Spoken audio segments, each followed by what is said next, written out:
আসসালামু আলাইকুম, welcome back to tips Bangla. আজকে আবার হাজির হয়েছে নতুন একটি ভিডিও নিয়ে। আজকের ভিডিও গর্ভাবস্থার সপ্তম, অষ্টম ও নবম মাসের করণীয় কি এবং শেষ 3 মাসে বাচ্চার কি কি পরিবর্তন ঘটে। ভিডিওটি দেখুন, ভালো লাগলে টিপস বাংলা চ্যানেলটিকে সাবস্ক্রাইব করতে ভুলবেন না। এই পর্যন্ত যে সকল আপুরা আমার চ্যানেল সাবস্ক্রাইব করে আমাকে সাপোর্ট করেছেন তাদের প্রতি রিকোয়েস্ট রইল, লিভ হেলদি লাইফ বাংলা চ্যানেলটিকে সাবস্ক্রাইব করবেন। আমি কমেন্টস এবং ডেসক্রিপশন বক্সে লিংক দিয়ে দিব। গর্ভাবস্থার শেষ 3 মাসে গর্ভাবস্থাকালীন সময়ে সমস্যাজনিত উপসর্গগুলি হ্রাস পেতে থাকে। এই সময়ে ব্রণটি সম্ভবত দ্রুত বৃদ্ধি পায়। যেহেতু শিশুটি বেড়ে উঠতে থাকে, নড়াচড়া একটু কম অনুভব করতে শুরু করবে। চিত হয়ে শোয়া কিছুটা কঠিন হয়ে উঠতে পারে। একটা মসৃণ গর্ভাবস্থাকে সুরক্ষা দেওয়ার জন্য উপযুক্ত বিশ্রাম, নিজেকে সক্রিয় রাখা এবং একটি পুষ্টিকর খাদ্যাভ্যাস বজায় রাখা অত্যন্ত গুরুত্বপূর্ণ। এখন আমরা জানব গর্ভাবস্থার শেষ 3 মাসের পরিবর্তন সমূহ। গর্ভাবস্থার শেষ 3 মাসে গর্ভবতী নারীর জরায়ুর বড় হয়ে ডায়াফ্রামে চাপ সৃষ্টি করে। ডায়াফ্রাম হচ্ছে বুক ও পেটের মাঝামাঝি অবস্থিত পেশি, যা শ্বাস নেওয়া ও নিঃশ্বাস ছাড়ার সাথে জড়িত। ফুসফুস পর্যাপ্ত পরিমাণে প্রসারিত হতে পারে না বলে এই সময় শ্বাসকষ্ট হয়। গর্ভবতী নারীর গোড়ালি, হাত, পায়ের পাতা এবং মুখ ফুলে যায় তরল জমা হওয়ার কারণে। রক্ত চলাচলও ধীর গতির হয়। মুখের ত্বকে কালো দাগ পড়তে পারে এবং পেট, উরু, বেস্ট ও পেছনের স্ট্রেচ মার্ক দেখা দেয়। এখন আমরা জানবো শেষ 3 মাসে ব্রণের বৃদ্ধি কেমন হয়। গর্ভাবস্থার সপ্তম মাসে গর্ভস্থ শিশু পদাঘাত করে এবং আলো ও শব্দের প্রতি প্রক্রিয়াশীল হয়। সে চোখ খুলে ও বন্ধ করে। গর্ভস্থ শিশুর শরীরে অত্যাবশ্যকীয় খনিজ আয়রন ও ক্যালসিয়াম সংরক্ষণ করা শুরু হয়ে যায়। ল্যানুগো পড়ে যাওয়া শুরু হয়। 7 মাস বয়সী গর্ভস্থ শিশুর ওজন প্রায় 1000 থেকে 1400 গ্রামের মতো হয়ে থাকে। 8 মাসের সময় ব্রণ খুব দ্রুতই ওজন লাভ করে।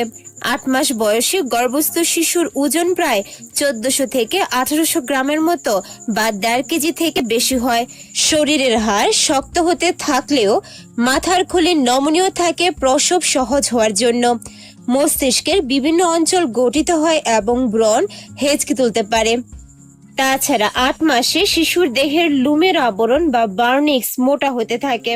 গর্ভস্থ শিশুর শরীরে ফ্যাট বৃদ্ধি পায়, ফলে তার আকার বড় হতে থাকে এবং নড়াচড়া করার স্থান কমে যায়।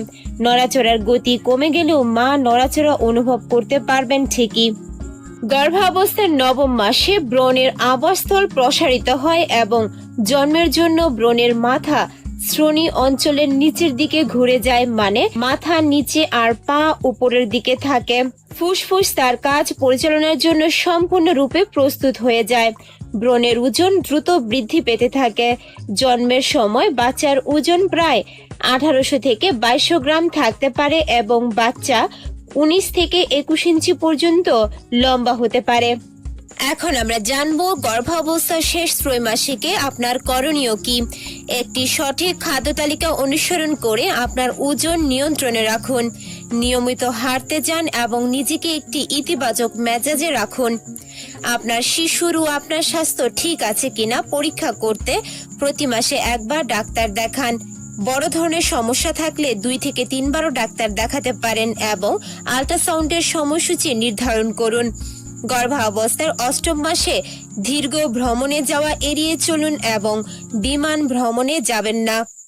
ধূলিকণাযুক্ত আবহাওয়ায় বাহিরে যাওয়া থেকে বিরত থাকুন, কারণ এটি ব্যাকটেরিয়ার অন্যতম কারণ, যা আপনার এবং ব্রণের সমস্যার কারণ হতে পারে। আপনার শিশুর জন্য প্রয়োজনীয় পোশাক, ডায়াপার, সাবান, ময়শ্চারাইজার, কম্বল, বোতল এবং শিশুর প্রয়োজনীয় জিনিসগুলি সহ আপনার হাসপাতালের ব্যাগটি প্রস্তুত রাখুন। গর্ভাবস্থার 9ম মাসে একা থাকবেন না এবং কাউকে সর্বদা আপনার পাশে রাখুন। প্রচুর তাজা ফল ও প্রাকৃতিক রস পান করুন। প্রসব শ্রমের ব্যথা পরিচালনা করার পরামর্শের জন্য আপনার ডাক্তারের সাথে সব সময় যোগাযোগ রাখুন। প্রতি ট্রাইমেস্টারে কি ঘটে এটা আগে থেকে জানা থাকলে আপনি আপনার নিজের দেহের অস্বস্তি সম্পর্কে আগে থেকেই সচেতন হয়ে অযথা টেনশন এড়াতে পারবেন। অন্যদিকে গর্ভের শিশুর গঠন কেমন হচ্ছে তা জানতে পারবেন। হয়তো ভেবে আনন্দ পাবেন এখন আপনার বেবি চোখ খুলতে পারে, তবে এখানেই আপনার দায়িত্ব শেষ নয়। গর্ভাবস্থায় অবশ্যই নিয়মিত ডাক্তার ফলো আপে থাকবেন এবং ডাক্তারের পরামর্শ অনুযায়ী চলবেন। আপনার ও আপনার অনাগত সন্তানের জন্য শুভকামনা রইল।